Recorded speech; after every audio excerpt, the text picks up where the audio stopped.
Alô?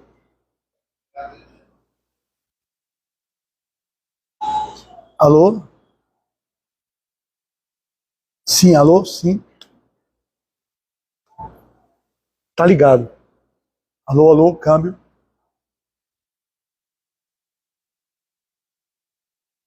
Som, ei, som. Tá chegando aí? Agora. Vamos lá, pessoal. Boa noite, meus queridos, minhas queridas. Todos vocês que aqui se encontram nessa noite de terça-feira, 19h30, na abertura dessa sessão doutrinária, que é verdadeiramente uma antessala de cura das nossas mazelas, das nossas dificuldades, do encontro com a nossa realidade profunda, quando ouvimos as bem-aventuranças ou as falas do Cristo sob a interpretação do Consolador prometido, que é o Espiritismo. Ele vem como um bálsamo para consolar e aplacar as nossas dores e as nossas feridas. Mas nada disso valeria se não tivermos o cuidado de, ao sairmos daqui, fazermos o uso daquilo que aprendemos e continuar exercitando no mundo os aprendizados e os ensinos do Cristo, que se resumiria, se fôssemos dizer, num único tratado de ética e de moral, para ter uma microfoniazinha, seria o Sermão da Montanha. O Sermão da Montanha, ele está constituído de algumas passagens, e a mais importante, ou a que é mais citada e propagada dentro de todos os estudiosos, são as bem-aventuranças, que está no Evangelho de Mateus, mas também que está no Evangelho de Lucas, sendo que Mateus, como escrevia para o povo hebreu, Mateus, que era um grande conhecedor das leis judaicas e cobrador de impostos, Levi, ele, portanto, faz o seu evangelho num convívio que teve com Cristo.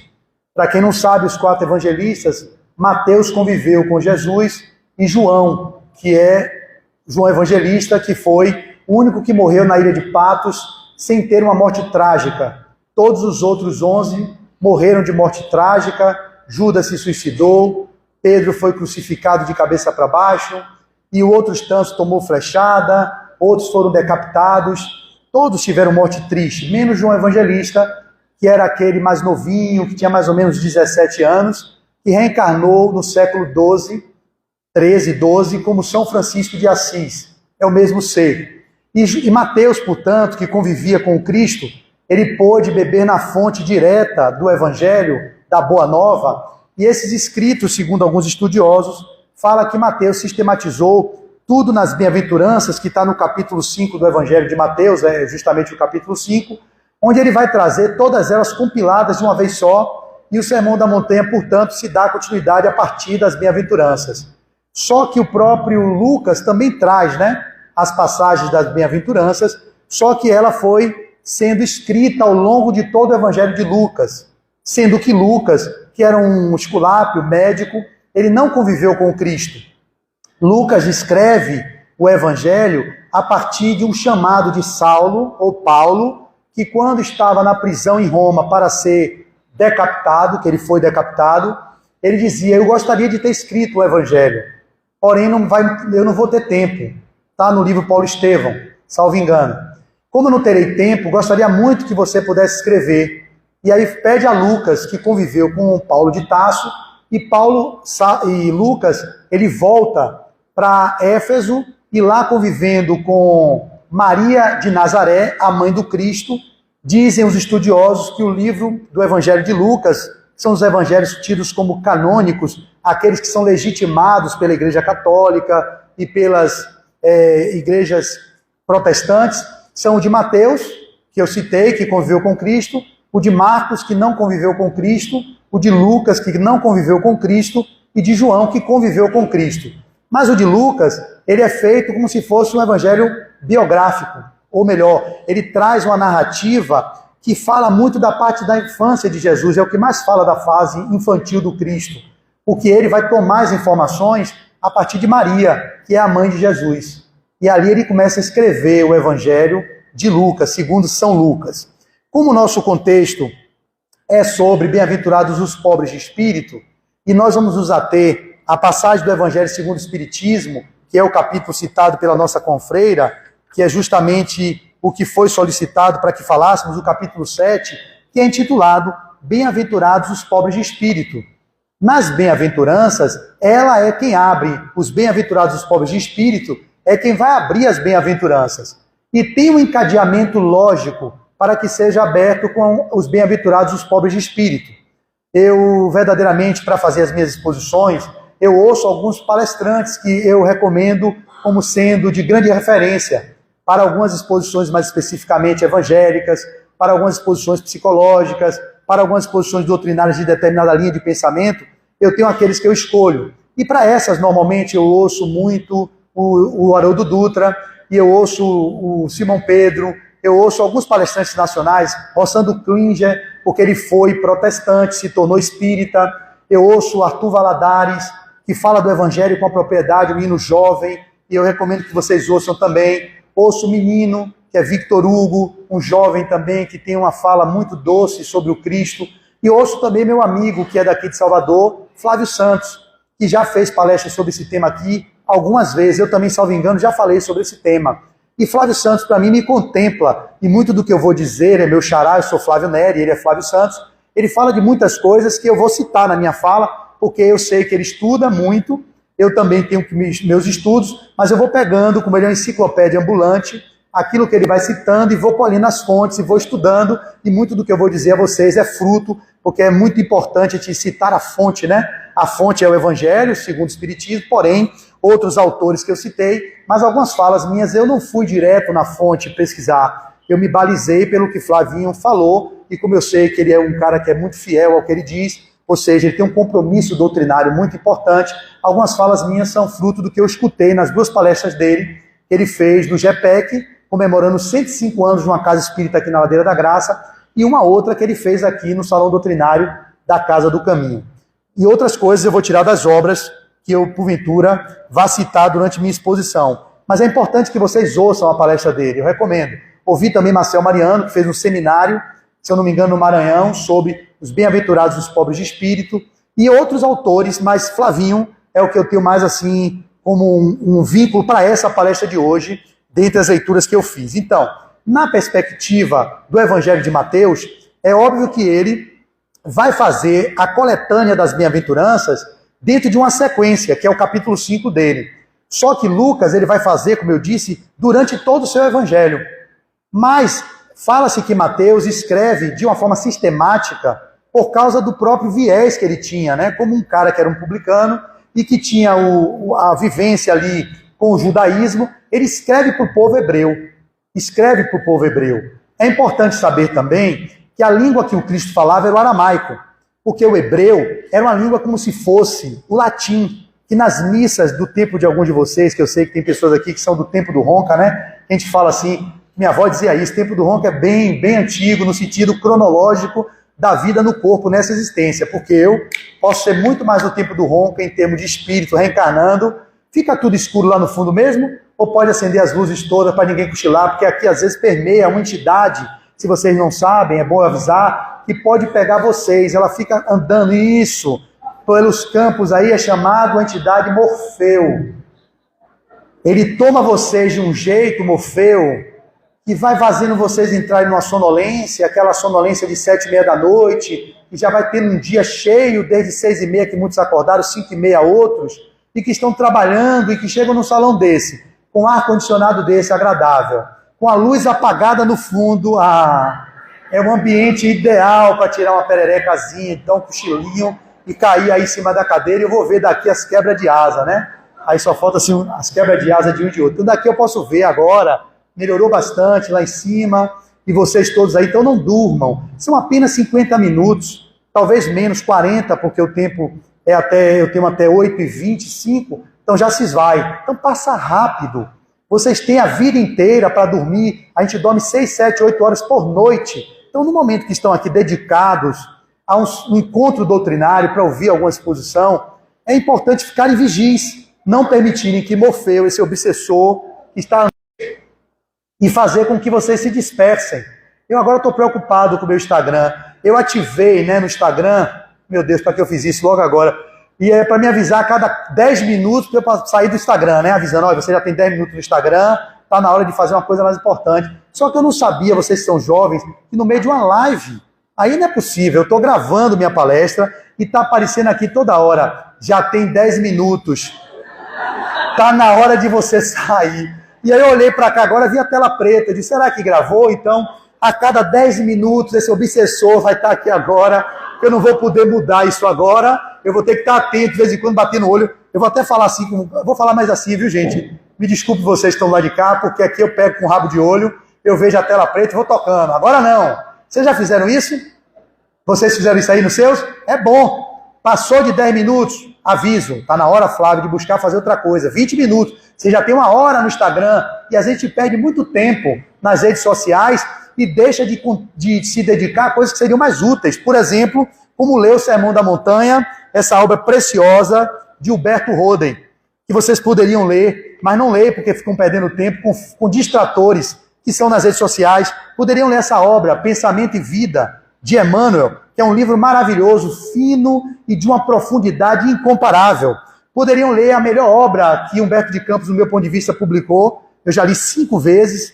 É Boa Nova, que aqui tem uma passagem também, que é o Sermão do Monte, onde aqui Levi vai ser convocado a conversar com Jesus, e Jesus faz um final muito bonito com Mateus. Mateus e Levi são a mesma pessoa. Vocês poderiam ler esse livro de André Luiz Peixinho, que escreveu sobre as bem-aventuranças e outras belezas espirituais, que tem também aqui o capítulo chamado Bem-aventurados os pobres de espírito. Olha quanto conteúdo teórico à disposição de vocês em PDF, em livro físico, e o Evangelho, que vocês poderiam também se debruçar no capítulo 7 e pegar a informação na fonte, ao invés de ficar aqui ouvindo a mim, nesses minutos, ou então perdendo tempo, indo para casa ver jornal, novela e não dedicar tempo para a leitura. Esse é um grande problema, mas eu não vou perder tempo da minha exposição falando sobre isso, porque sempre faço isso, e eu sinto que isso é importante, porque por 2 motivos. Primeiro, pelas informações e feedbacks que eu trago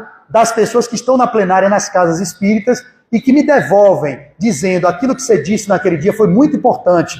Eu saí de lá com uma mobilização, uma motivação para ler, e olha que eu estou lendo o Livro dos Espíritos, estou na metade. Outro colega meu, Diego, do Centro Espírita Consciência e Vida, que a mãe dele frequenta aqui a Casa do Caminho, esteve nessa plenária em um ano, que eu não sei qual foi, e eu fiz um chamado para a leitura e disse, se vocês aqui nessa tribuna não tiveram o prazer de ler os 5 romances de Emmanuel, não sei o que vocês estão fazendo na Terra. Provoquei isso, há 2000 anos, 50 anos depois, Ave Cristo, Paulo Estevam e Renúncia. Ela ficou tão chocada com aquilo que se mobilizou a ponto de falar com o filho, que estava entrando no Espiritismo. Ela indicou o livro Paulo Estevam para o menino. Olha que lindo, vim saber disso semana passada. E ele pegou e devorou o livro, chorava, se emocionava e agradecia a mãe. Quem foi que lhe disse, mãe, que eu tinha que ler esse livro? Aí ela disse, Flávio Neri. Um palestrante na Casa do Caminho citou, ela talvez não tenha lido ou leu e deu a ele, só que ele ficou tão embevecido com aquela obra que ele hoje diz que é o livro mais lindo que ele leu na vida dele. Então, os tempos que eu perco fazendo essa mobilização de vocês poderem sair da inércia e irem para a leitura, ficarem um pouco constrangidos, de fato, por estarem aqui, às vezes, muitos de vocês, eu falo sempre isso como chamado, porque a gente precisa ter esse olhar, buscando a ajuda dos outros, mas não são a própria ajuda que deveriam ser para vocês. Não há nada demais em buscar ajuda na casa espírita, não há nada demais em buscar ajuda nos terapeutas, nos profissionais da saúde de um modo geral, não há nada demais. Isso é completamente legítimo e normal. Mas a gente não pode depositar a gestão da nossa existência, tanto física, psíquica quanto emocional, na mão dos outros. Vocês precisam ser os gestores das suas emoções e dos seus sentimentos e da vida de vocês. Então o auto-amor, o autocuidado passa por isso, por um movimento de autoencontro com o silêncio, a meditação, a leitura edificante e não ficarmos a vida inteira buscando soluções emergenciais para os problemas que são da alma.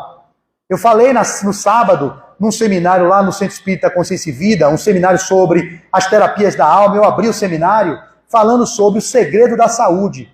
E lá eu dizia que a visão da saúde ela deve ser multidimensional, biopsico, sócio e espiritual. Muitas vezes a gente se preocupa com o biológico, alguns com o social, alguns com o mental, mas poucos de nós estamos nos preocupando com a saúde da alma. E aí Emmanuel, no Consolador, vai dizer o que seria para os espíritos ou para a espiritualidade a definição de saúde mais ampla, e ele vai falar a perfeita harmonia da alma. Então, por que nós adoecemos? Porque nossas almas estão adoecidas. E ele vai dizer que é muitas vezes necessário as moléstias e as enfermidades como forma de trazer a harmonia da alma. O livro Consolador, salvo engano, questão 95. É importante sabermos disso. O que é para a espiritualidade o conceito de saúde? A Organização Mundial de Saúde tem uma definição, que eu não tenho de cabeça, mas é mais ou menos assim. É o bem-estar físico, psíquico, social que as pessoas deveriam ter. O espiritual fala, Emmanuel, a perfeita harmonia da alma. Quem é que aqui tem perfeita harmonia da alma? Ninguém.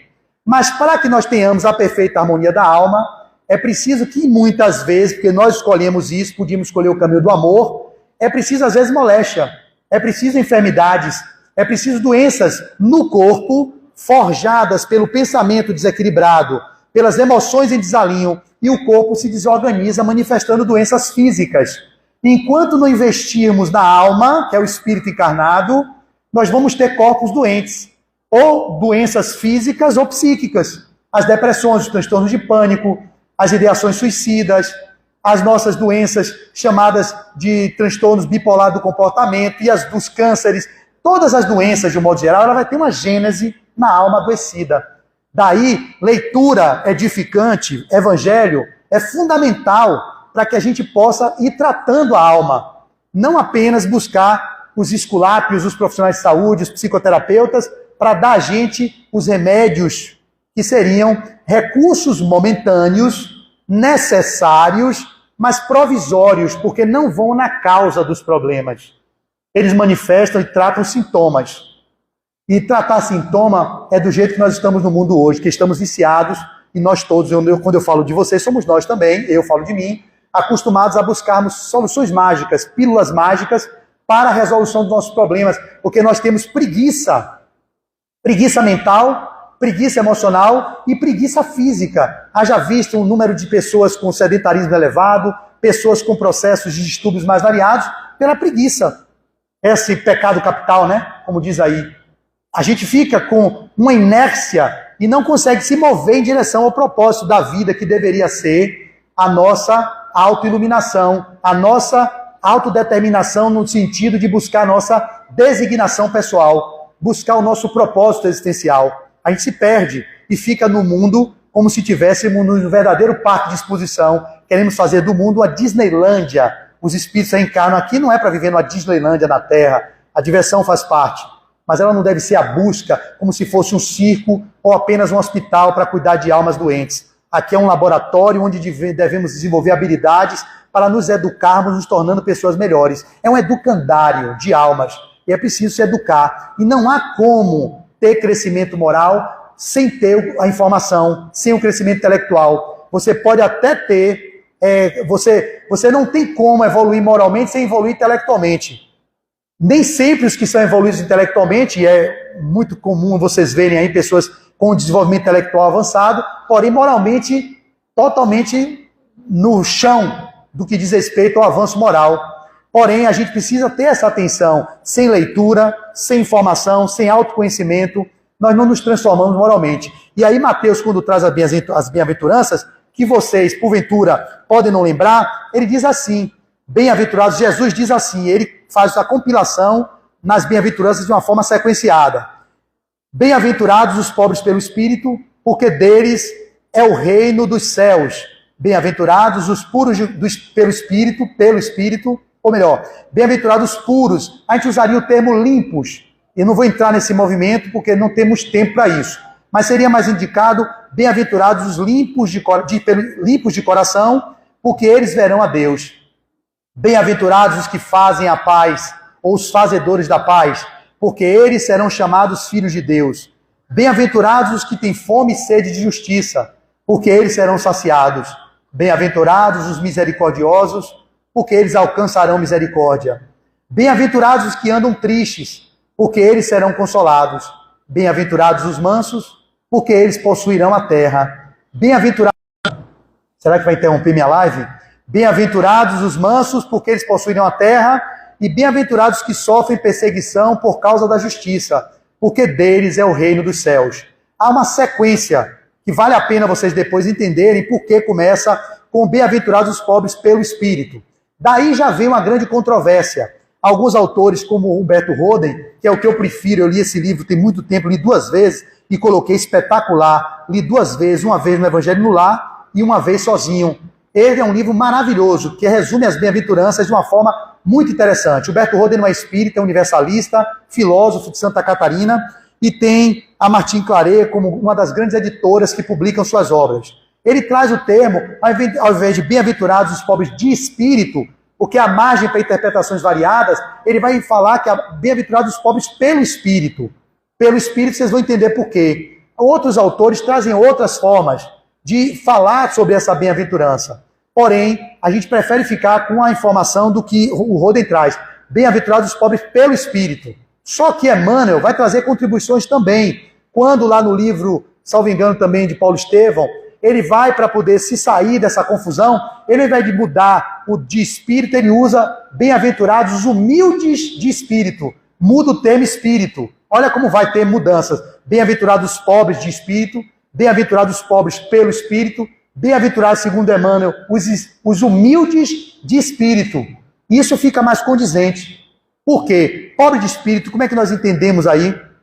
Aquele cara é pobre de espírito, não é assim? Pobre de espírito a gente acha que é uma pessoa que não tem valor nenhum, é uma pessoa que é espírito de porco, é uma pessoa perversa, ele é pobre de espírito. Então muitos criticaram essa máxima das bem-aventuranças, os céticos, os materialistas, trouxeram alguns tipos de crítica. Como é que pode se dizer pobre de espírito? Fizeram chacota dessa passagem. E a gente precisa dizer que os pobres pelo espírito, ou os humildes de espírito, é o que Kardec vai trazer aqui na explicação que ele vai dar da passagem de Mateus. Mas é preciso também que vocês entendam que as bem-aventuranças, elas fazem parte do sermão da montanha. E dentro de tudo que foi dito, de todos os estudiosos, mesmo alguns teólogos, estudiosos, historiadores e outras pessoas que estudam as Escrituras, disseram que o sermão da montanha é como se fosse uma utopia, que não tem como ser colocado em prática na nossa vida. Imaginem vocês se Jesus iria trazer algo que não pudesse ser vivenciado na prática, ele ia se perder ou ter tempo de dedicar-se às bem-aventuranças e o sermão da montanha, que fala-se que ele repetiu por várias vezes, em vários momentos, e que Mateus pôde anotar de uma determinada forma, e de tanto que ele repetia, que Mateus fez essas anotações. Imagine que se Jesus faria algo que seria utópico, que não poderia ser vivido, que não poderia ser experimentado. É óbvio que as pessoas não conseguem alcançar a dimensão do que é o Sermão da Montanha, que chegou ao ponto de Gandhi e outros autores dizerem, mas eu fico com Gandhi, e que disse assim: eu sou hinduísta. Gandhi, ele era hinduísta, mas todo hinduísta devia conhecer o Sermão da Montanha, as bem-aventuranças.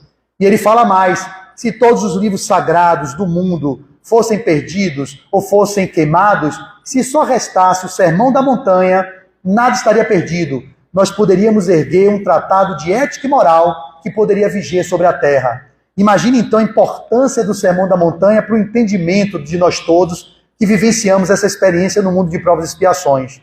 Então, Emmanuel vai trazer um texto falando sobre isso e que está no livro, eu vou ler para vocês, do livro Vida e Caminho. Eu vou finalizar com esse texto, porque resume bem o que são os bem-aventurados os pobres de espírito. Mas antes disso, como a gente precisa dar um encaminhamento sobre humildade, o que é que Kardec traz no capítulo 7? E aí eu peço licença a vocês para ler para vocês a passagem, que é justamente essa. Ele diz: a incredulidade zombou dessa máxima, bem-aventurados os pobres de espírito, como tem zombado de muitas outras coisas que não compreende. Por pobre de espírito, Jesus não entende os baldos de inteligência, mas os humildes, tanto que diz ser para estes o reino dos céus, e não para os orgulhosos. Está claro aqui também, Kardec, que pobres de espírito são os humildes de espírito. Ele vai continuar discorrendo, e eu recomendo que vocês leiam na íntegra, ele vai trazer alguns tópicos, que é aquele que se eleva será rebaixado. Vai trazer um outro tópico. Mistérios ocultos aos doutos e aos prudentes. E, por fim, o orgulho e a humildade. E o último tópico, missão do homem inteligente na Terra. O que é que Kardec está trazendo com a interpretação do Evangelho de Mateus? Que é preciso ser humilde. Quem quiser fazer parte do que está proposto pelo Cristo, que é para que eles possam ter o reino dos céus, é preciso ser humilde pelo Espírito. Não há como ter o reino dos céus, não há como alcançar o reino dos céus. Entendam, reino dos céus não é um lugar no cosmo, no universo, dissociado de nossa realidade. Nós aqui no campo material, preste atenção, estamos no mundo espiritual. Como assim, Flávio? Nós estamos aqui no mundo espiritual.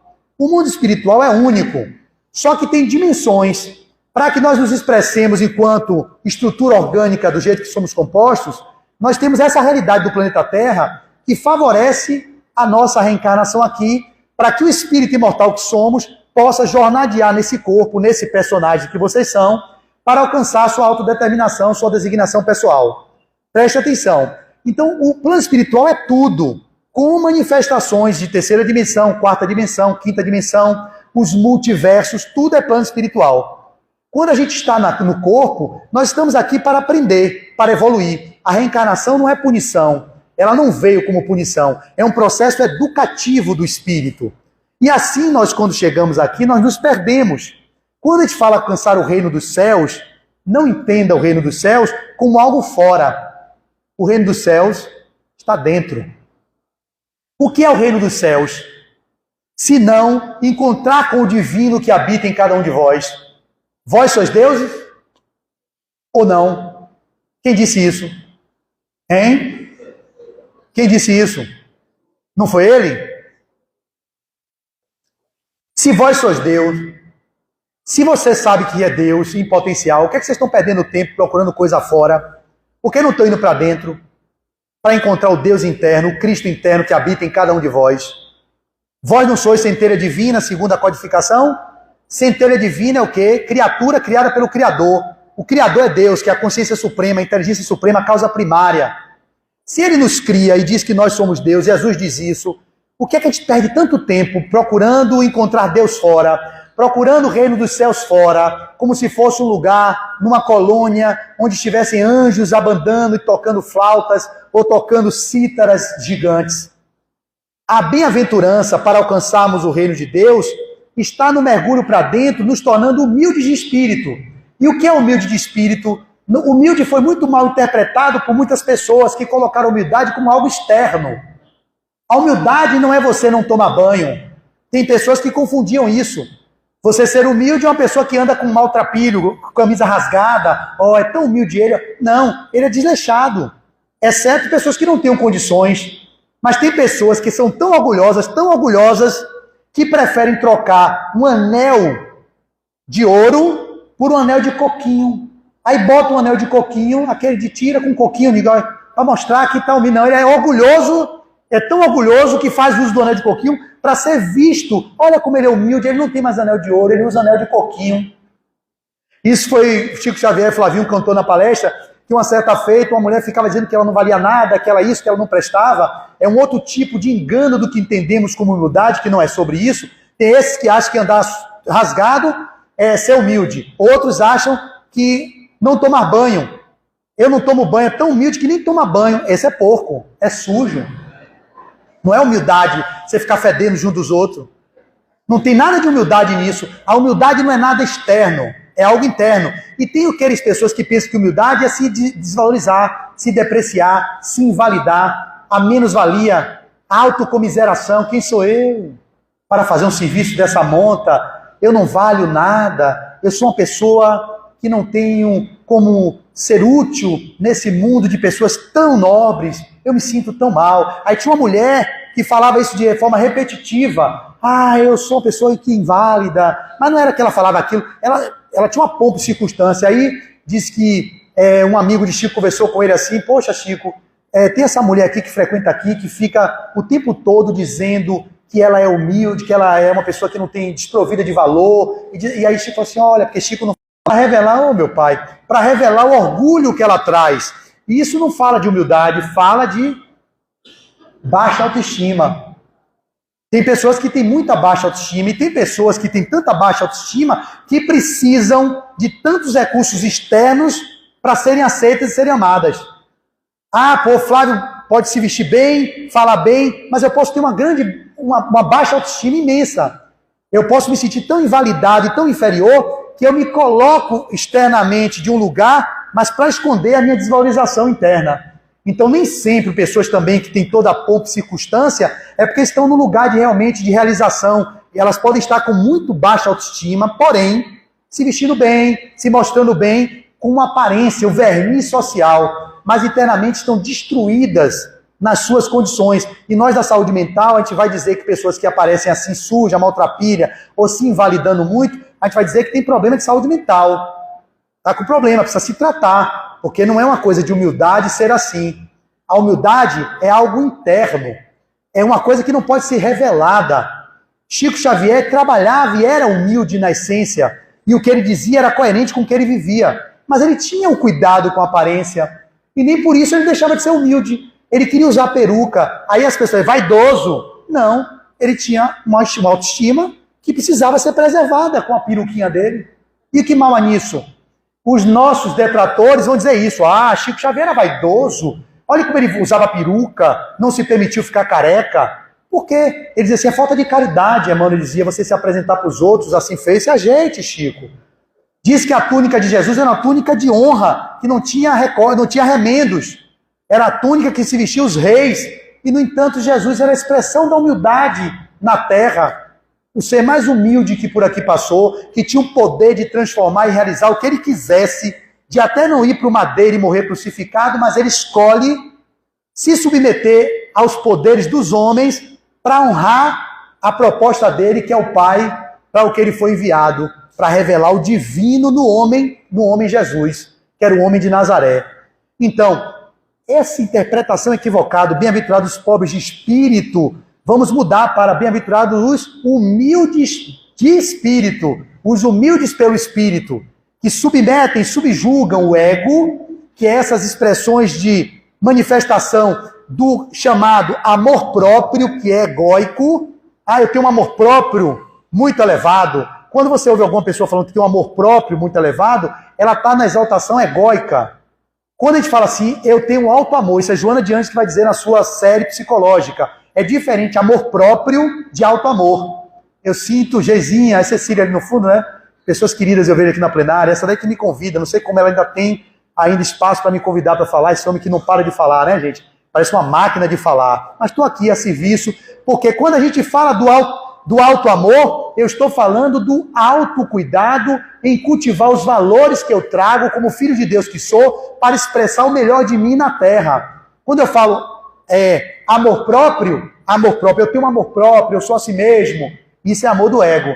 Você precisa ter um ego estruturado para expressar o seu ser. Não há quem se manifeste nessa realidade se não tem um ego estruturado. Porque se vocês não têm um ego estruturado, minimamente, vocês podem se tornar pessoas que têm a cisão do ego. Que a gente vai falar dos esquizofrênicos. O que é que acontece com os esquizofrênicos, conhecidos como loucos? Eles se indiam com o ego. Quando você não tem um ego estruturado, você não consegue expressar o seu divino, o seu self. O self é a centelha divina, é o espírito que vocês são, no corpo. Para isso, vocês precisam exercitar o autoencontro com a realidade profunda, ou seja, para alcançar o reino de Deus, bem-aventurados os pobres pelo espírito, ou bem-aventurados os humildes de espírito, para assim vocês alcançarem o reino de Deus, que é esse reino interno, na minha perspectiva de leitura que eu faço, que você pode estar na Terra, pode estar no outro planeta, não importa a gradação evolutiva que o planeta se encontre, se vocês se encontram com a essência divina que vocês são, vocês estarão no reino de Deus, como Jesus, mesmo na Terra, passando pelas injunções, pelas vicissitudes de tristeza, medo, tudo que ele viveu, raiva, aquilo tudo que Jesus viveu como Jesus humano, e ele era um Cristo, ou seja, um ungido, aquele que aqui veio para mostrar que existiu amor, mesmo no desamor daqueles que o trataram, um condenou, o outro entregou por 30 moedas, o outro negou, Pedro negou, Judas traiu, enfim, ele viveu o que viveu e mesmo assim ele amava. mesmo assim, morrendo no madeiro, ele descia para falar com Judas. Vai, sai daí, Judas. Você tinha que fazer isso, foi para fazer cumprir a lei. E ele vai amorosamente, diz: Pedro, tu és pedra, é sobre ti que erguerei minha igreja. Eu assim mesmo, sabendo que você me negarás antes do galo cantar 3 vezes, assim eu te amo. E foi sobre Pedro que ele ergueu a igreja, a eclésia, a estrutura do cuidado na igreja como templos de pedra. É a reunião de pessoas que congregam no mesmo propósito, que é o amor, a representação da caridade, do cuidado com aqueles que estão à margem, que ele veio para os mais humildes, para os mais necessitados. Necessitados da alma, não só necessitados de bens materiais, porque tem ricos materialmente, são muito carentes afetivamente, emocionalmente. Quantos estamos aqui hoje abastados? Eu sei que aqui frequentam pessoas de vários níveis socioeconômicos. Eu sei que eu conheço aqui desde a época de Assis. Muitos trabalhadores aqui nem estavam aqui na época que Assis estava aqui. E eu vim aqui fazer alguns tratamentos espirituais também. E vendo essa casa crescer com esse salão doutrinário lindo. A gente sabe que aqui teve pessoas de vários níveis socioeconômicos, desde pessoas que são semi-analfabetas, que eu sei que são, e pessoas que têm nível de escolaridade de pós-doutor. Tem gente que ganha 1.500, quanto é o salário mínimo hoje? 1.300 conto por mês, tem aqui, mas tem gente que ganha 120, 140, que eu sei. Eu conheço pessoas aqui que frequentam aqui, alguns já foram meus pacientes, são riquíssimos. Tem dinheiro para rasgar. Então essa casa contempla do mais pobre ao mais rico. Todos os níveis, todas as estratificações econômicas aqui. Então tem sofrimento em todos os níveis. Tem depressivo cheio de dinheiro, tem depressivo sem dinheiro nenhum.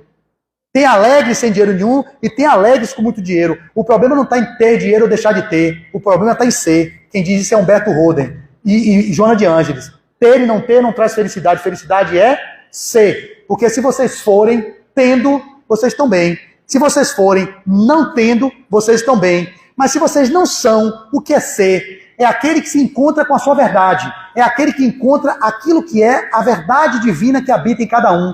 É o mergulho interior que revela a verdade que vocês vão encontrar quando vocês param para se autoanalisar na questão 919 do Livro dos Espíritos. E encontrar isso requer esforço. Não é sentado vindo para o centro só tomar passe.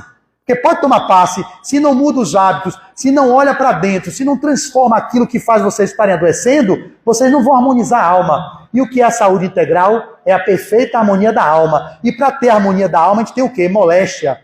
Às vezes tem doença, porque senão a gente não caminha. A gente aprendeu que só pode crescer na dor. A dor é inevitável, mas o sofrimento é opção. Todo mundo que nasce dói. Todo mundo que pisa no ferro pode sentir dor. Quem queima o dedo sente dor. O sofrer é uma escolha.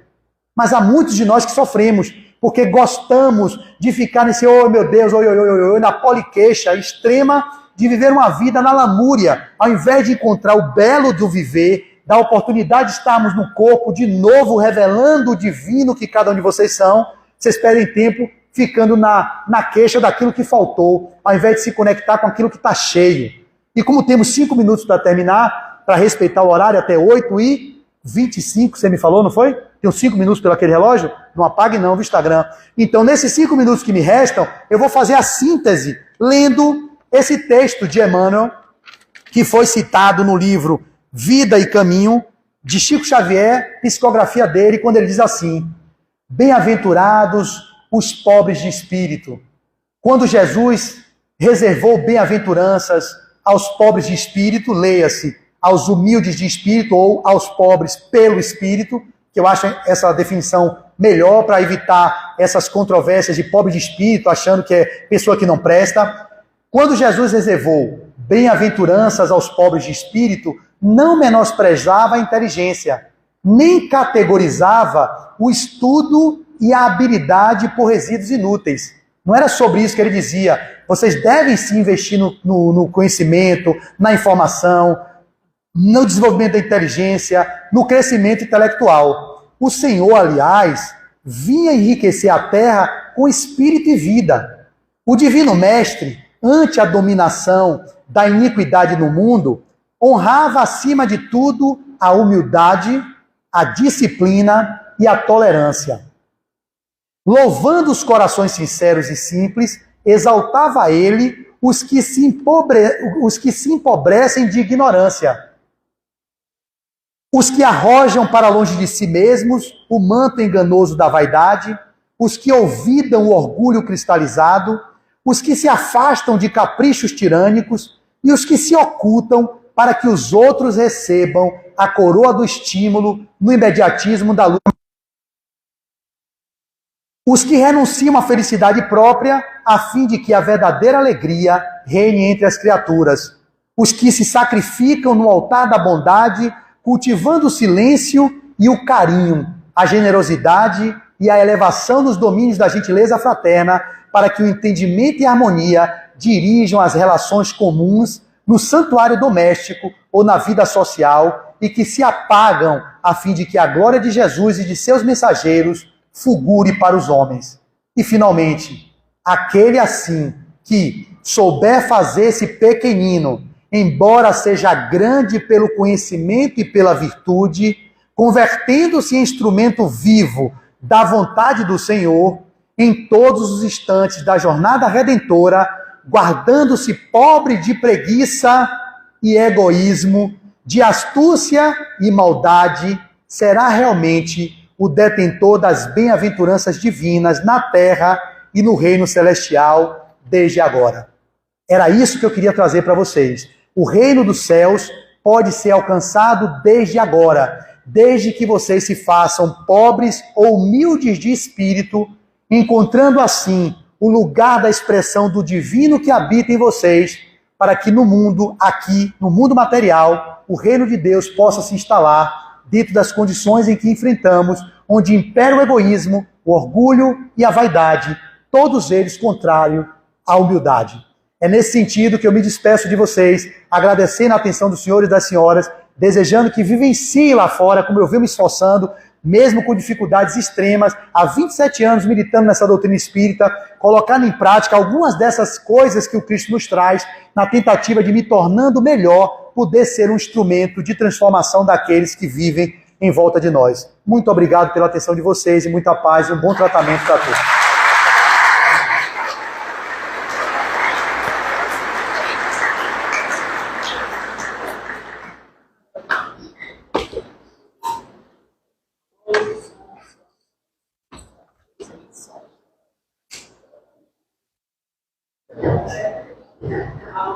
Eu dou o meu.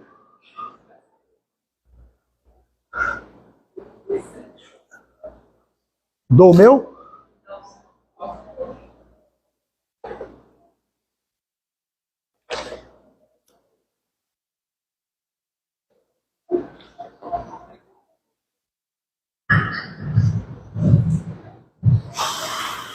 Agradecemos a Flávio pelas reflexões trazidas aqui essa noite e convidamos os irmãos fascistas para a próxima etapa dos nossos trabalhos.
O microfone.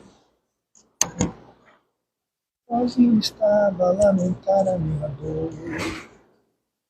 Chorava triste sem ter esperança. Essa música não tem a ver com todo mundo.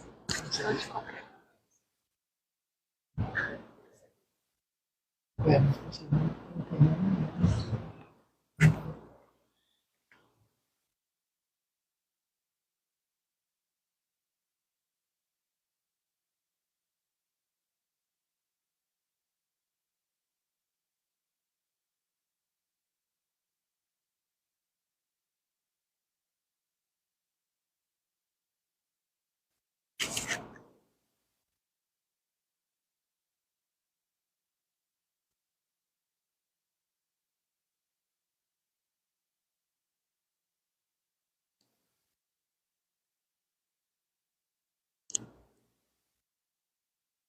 Quanta luz.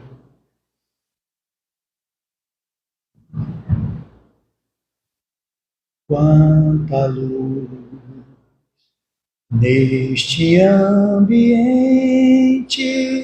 descendo sobre nós, vibrando em nossa mente. Quanta luz, quando assim em preces uma alma cresce aos olhos de Jesus. Quanta luz, quando em oração a voz do Mestre fala aos nossos corações. Quanta luz descendo sobre nós. Quanta luz, quanta luz.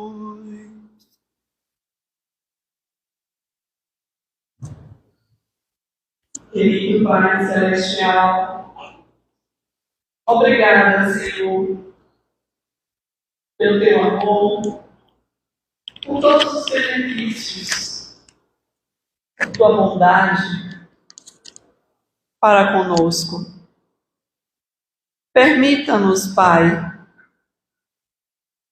que possamos nos conectarmos conosco, que possamos ser fortes e nos encontrar com a gente mesmo, com as nossas potências, com tantas coisas boas que temos em nós e com tantas outras que precisamos melhorar. Permita-nos, Senhor, que sejamos humildes, que nos coloquemos nesse lugar de alto amor, para que assim possamos nos transformar e ajudar o próximo a também se transformar. Esteja conosco, nos protege, nos livra do mal, que possamos seguir em paz, agora e sempre. Que assim seja. Que assim seja, Senhor.